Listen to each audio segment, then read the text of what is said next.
all the stuff that's happening at Alphatauri, we may as well have just assumed that Vettel could be back in the seat. We never expected Daniel Ricciardo to be back in that seat, and look where we are right now. Daniel Ricciardo, back in Formula 1, at Alphatauri, soon to be renamed Hugo Boss Bulls Racing. But this begs the question, could Vettel really be in line for returning to the Red Bull fold and Formula 1? This all came off the back of a little interview that Vettel did with Martin Brundle, talking about the idea of maybe returning to Formula 1. Him deeming himself race fit to some extent, except for the whole neck training thing. He had suffered from that because he did look a bit more thin in the neck, because that is a very common trait with modern F1 drivers. Your neck is basically as big as a Californian redwood. He just says that all he has to do is just do a little bit of that and then he would be practically good to go, because after all, he's doing a lot of demonstration runs in his Race Without Trace campaign in old F1 cars. He is kind of fit enough to be able to do some long days in a Formula 1 car, albeit older ones. Would I really want to see him back in an F1 car? I mean, the media would love it, but I feel like he would actually be more better suited to places higher up the Formula 1 food chain. I actually made a video about King Vettel, and you might want to actually take a look at that video because he could be useful, maybe even replacing Stefano Domenicali, but more on that video. But if he did come back to Formula 1, where would he go? Would he go back to Aston Martin? Maybe replace Lance Stroll and we'd have this Vettel-Alonso lineup, the dream team, 6 championships between the two of them? I don't think so. Despite the idea of Vettel actually getting to sup the Aston Martin Cup that he actually helped pour in, that would be really nice. I feel like now Vettel's very much back in the Red Bull wheelhouse. If he's going to be back as a driver, it's going to be back at a Red Bull team. And probably not the top team alongside Verstappen because, you know, I mean, possibly, but they're really gunning for Ricciardo at the moment because he is that little bit younger, he's a little bit more marketable, but that being said, I mean, anything is possible at Red Bull now. You know, a junior driver, an old driver, anything could happen. But I want to talk about Alphatauri, or Hugo Boss, or whatever. Their lineup, though, is really, really strange. And as many YouTubers in F1 have stated, they've had more drivers racing for them than they have points, all scored by Yuki Tsunoda, who you think would be an absolute shoo-in for the drive in 2024. I have no idea right now. The parameters of actually scoring that seat for the second team of Red Bull is completely changed. Are you marketable? Are you young? Have you actually helped us out in making sure we don't score a duck this season? It's completely up in the air. The new CEO of Alphatauri's team actually sort of has dismissed Yuki in a way, not really talked much about him. Kind of bigging up Liam Lawson and absolutely adoring Daniel Ricciardo about what he could bring to the team. I mean, they could do with a morale boost, and Daniel obviously brings in the cash, so I think that this team will not be worrying about sponsorship money. And of course, they'll have the RB19 parts, so oh dear. So to begin with, we had Yuki and Nick de Vries. Fine. Okay, Yuki was quite clearly the better one of the two. Then Helmut Marko decides to push away his mistake from Monza, pretend it never happened. It was like, oh, you didn't see that. Let's put Daniel back in. He might be a good barometer for Yuki. Yeah, he might be good. We might want to actually put him against Yuki and see what happens. Then for the 2 races he's there, it's inconclusive. Then Daniel injures his wrist and hand, and then we get Liam Lawson put in, constantly touted as the next Red Bull Junior to get into Formula 1, and he impresses. He actually then becomes the equivalent of Oscar Piastri in that situation. They probably might not even need to get Oscar because they've got one of their own.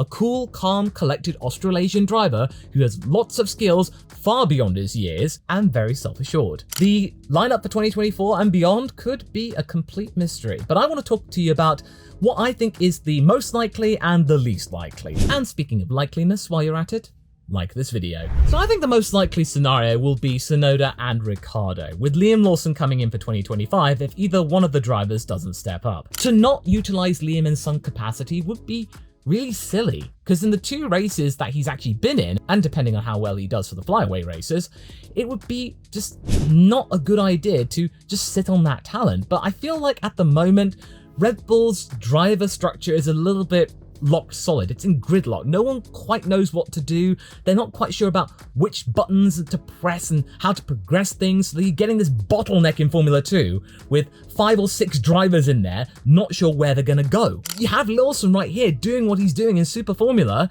and then you don't use it. You just want to hold things steady, make sure Tsunoda's ready, use a proper yardstick for a whole season in 2024, see what he can do.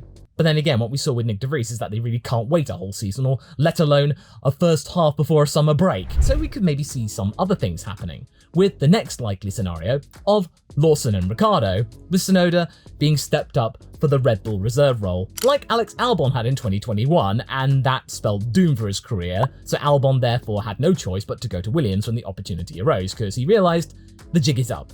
Nothing's going to happen anymore. You're pretty much in limbo. Them kind of justifying it in a way of saying, oh, we want to put Yuki in the simulator, see what he's like in the same car as Verstappen and Perez or Ricciardo. Just get the barometer there. I don't know. I just feel like that would be really silly, because having Tsunoda and Ricciardo, it's social media gold. It's very clear that Yuki and Daniel get on very well. So to have that lineup would be really good in terms of promoting. But I feel like they're probably done with Yuki. Red Bull don't really know what to do with their juniors at the moment, and Yuki is the biggest example. He was from the era of the Honda relationship, but that relationship's kind of gone sour. It's in a state of flux.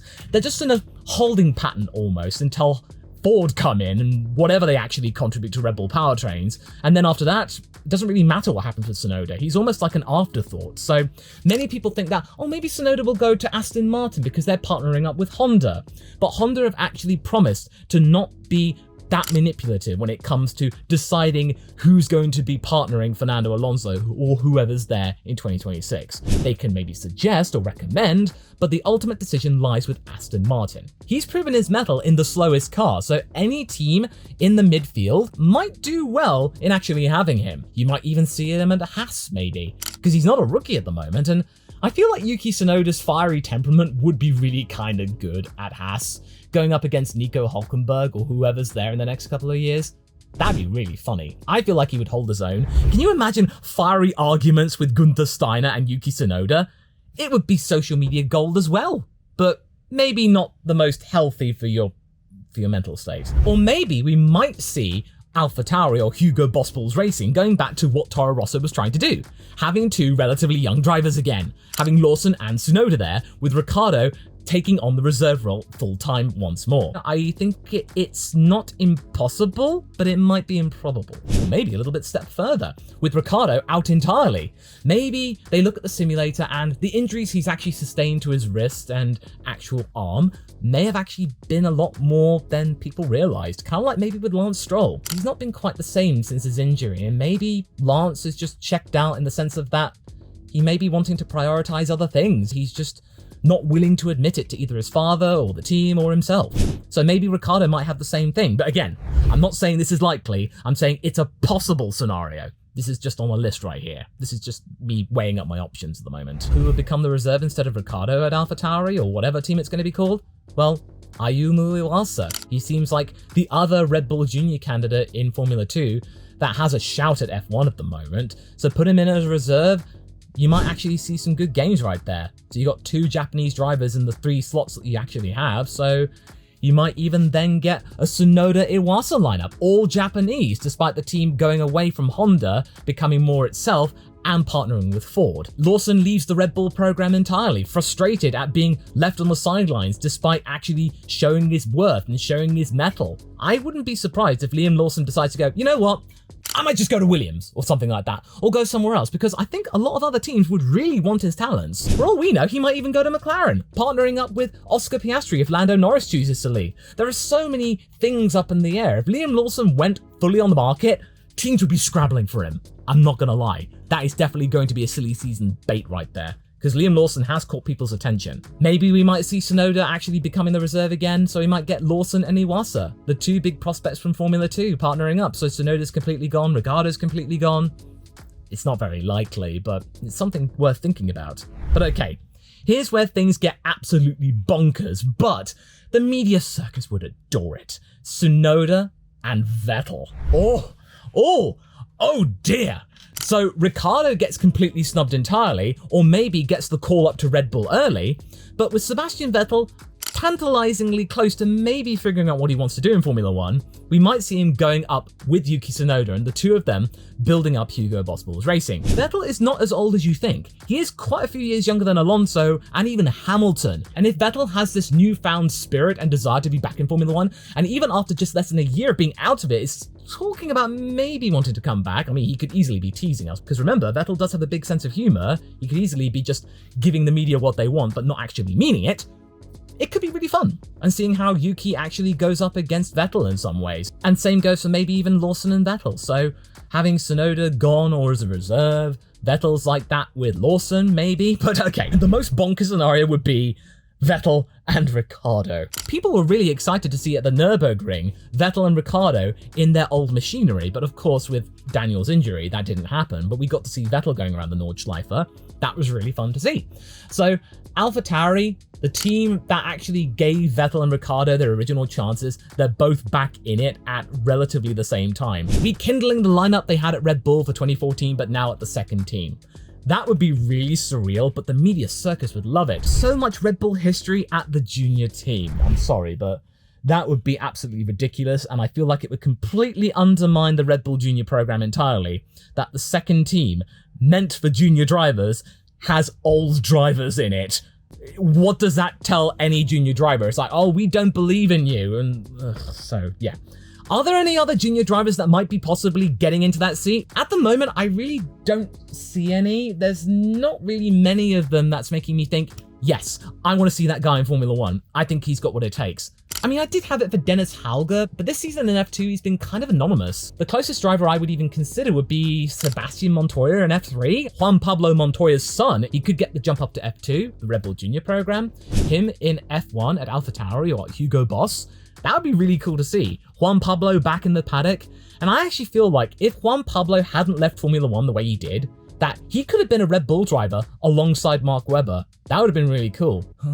What might have been, eh? Enzo Fittipaldi? I mean, possibly, because the Fittipaldi name's strong in Formula 1. But if his relative Pietro can't get into Formula 1 and is kept in Formula 1 limbo with Haas, I really don't see much happening with Enzo. So the rest of them, Jack Crawford, Isaac Hadjar, Zane Maloney, it's just, I don't know. I'm not seeing any big efforts from them at the moment, but all of that could change with the new F2 car. Much more like what Formula 1 is currently, far closer than the 2018 spec car. The entire lineup could easily change. Who might have been strong now might not be so strong. Other drivers might rise to the fore, and it might actually be more representative about what skills are there and what are not. But of course, even a snifter of Vettel coming back to Formula 1 to some extent is absolutely tantalizing to all concerned, including myself. Maybe if Formula 1 made use of his talents and trying to push towards 2030's net zero campaign, that could be a good idea, which is what I talk about here in the next video.